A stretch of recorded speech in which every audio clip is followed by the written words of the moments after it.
Jagat dunia maya kembali heboh pagi hari ini. Kali ini tagar-tagar dari mana duit Kaesang trending di media sosial Twitter. Putra bungsu RI1 tersebut memang acap kali menjadi sorotan publik.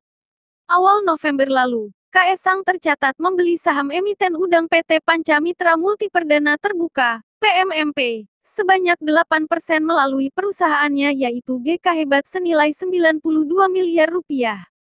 Walaupun hanya 8% dan nilainya kurang dari 100 miliar rupiah, namun angka tersebut tergolong lumayan besar untuk anak muda sekelas Kaesang yang baru berusia 26 tahun tersebut.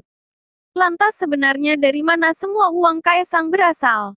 Berikut ini adalah gurita bisnis anak terakhir Presiden Joko Widodo tersebut. 1. Sang Pisang. Ini menjadi bisnis yang paling besar milik Kaesang yang kini sudah tersebar di 25 kota dengan lebih dari 73 outlet.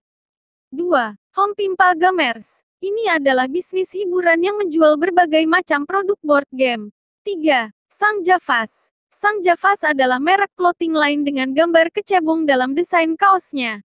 4. Ternak Kopi. Selanjutnya adalah bisnis minuman olahan kopi dengan nama Ternak Kopi. Bisnis ini dijalankannya bersama dengan Gibran Rakabuming. 5. Madang. Kaesang juga meluncurkan aplikasi Madang yang menjembatani ibu-ibu yang jago masak dengan pembeli. 6. Siap Mas. Masih di bidang kuliner, Kaesang juga membentuk brand Siap Mas. Usaha ini menghadirkan produk minuman dan makanan ringan seperti keripik dengan nama ngedring dan kemripik di berbagai minimarket. 7. Mangkokku. Kaesang membuka bisnis restoran bersama dengan Chef Arnold Purnomo dan sang kakak Gibran dengan nama Mangkokku.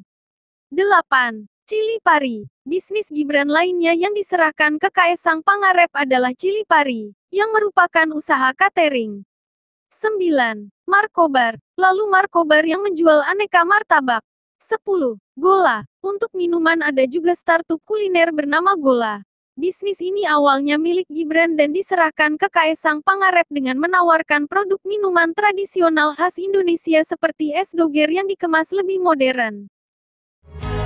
Bantu diri lo, wahai ado sayang, rasa cinta.